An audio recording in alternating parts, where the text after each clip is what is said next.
scientist at the UW Climate Impact Group. Dr. Meade Krosby is the senior scientist with the Climate Impact Group at the University of Washington. Dr. Krosby works with the resource managers and policymakers to provide the needed tools, guidance, and science to address climate risks facing Northwest communities and ecosystems. Her work focuses on assessing climate risks and adaptation responses, large landscape conservation planning for climate resilience, and efforts to build climate adaptation capacity. Dr. Krosby is here in her personal capacity, and her statements today do not represent her employer.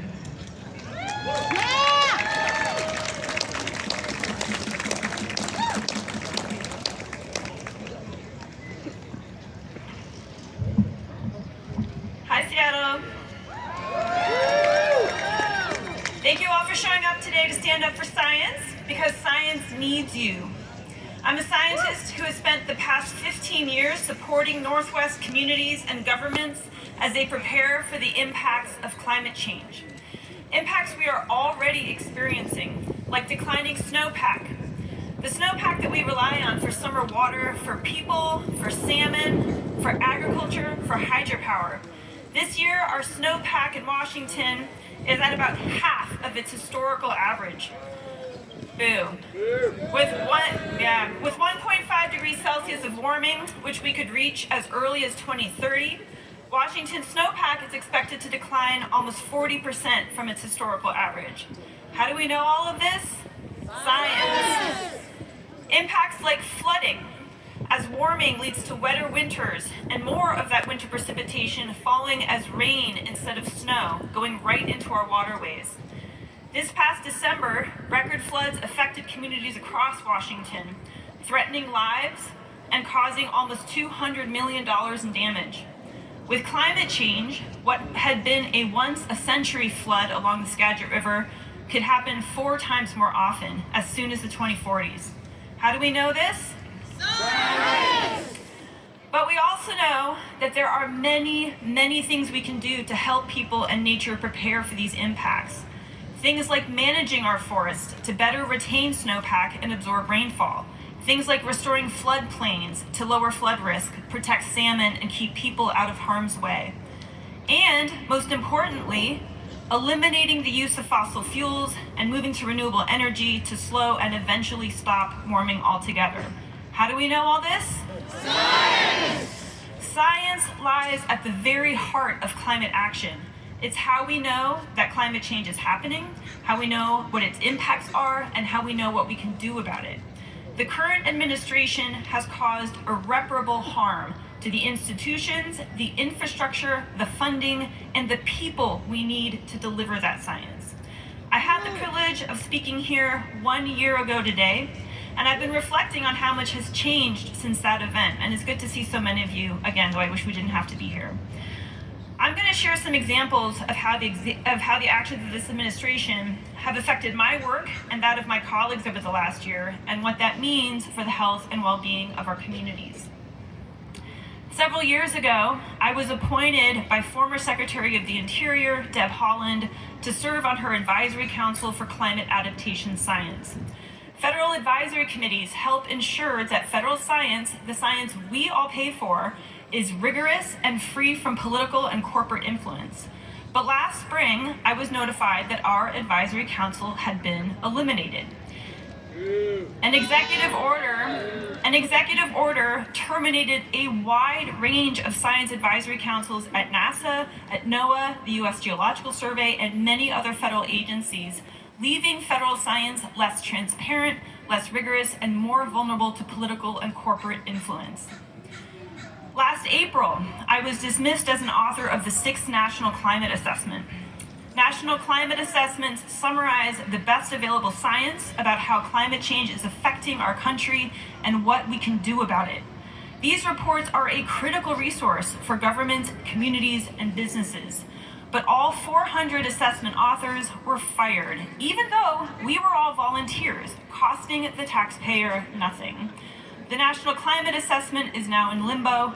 Its federal website and past reports have been taken down, and American communities no longer have access to a critical source of rigorous information they need to act on climate change.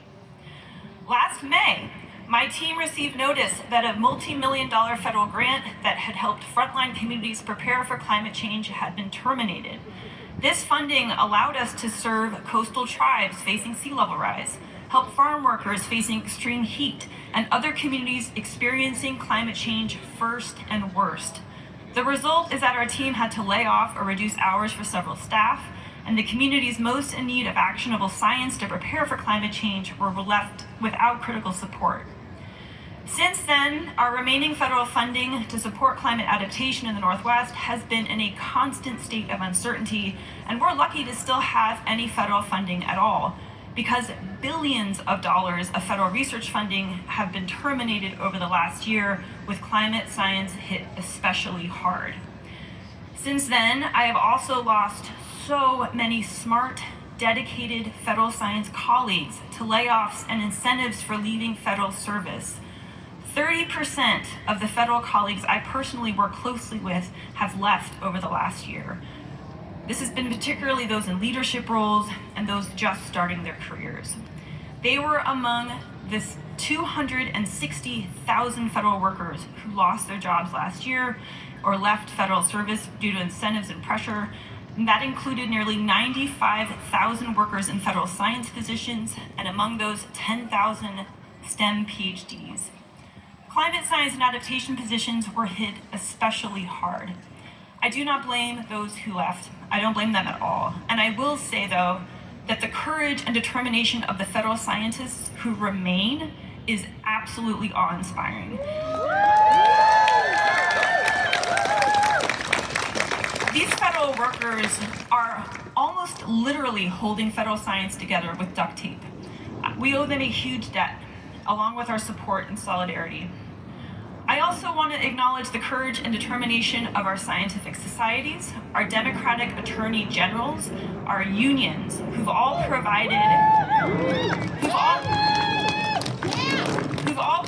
a wide range of valuable support and filed a wide range of lawsuits to protect federal science funding and workers.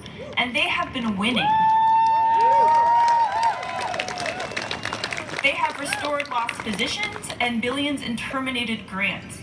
My team recently also had some of our lost federal funding restored, while also finding other sources of funding to continue our support of frontline communities. And finally, while the president's proposed budget for our current fiscal year would have eliminated funding for a huge swath of federal climate science and services, Congress, thanks to your calls, showed strong bipartisan support for these programs in recently passed budgets. It's now up to us to continue pushing Congress to do its job and make sure the administration follows the law and implements federal science funding and programs as dictated in statute. So what can you do? Call your representatives to make sure they know that their constituents value science, that you want the administration to follow the law and enact the budget passed by Congress, including funding for federal science. I will be in Washington, D.C. in 2 weeks, visiting the Hill to advocate for federal climate adaptation science programs and funding. When I am in those congressional offices, I want to hear those phones ring. There is no more beautiful sound than being in a congressional office and hearing the phones ring. And last year I was there at this time and they were ringing off the hook. I really want to hear that same thing when I go this year. Those calls make a difference. Those numbers matter. So let them know that science matters to you, because it does. Our health and our well-being depend on it. Let's stand up for science, Seattle. Thank you.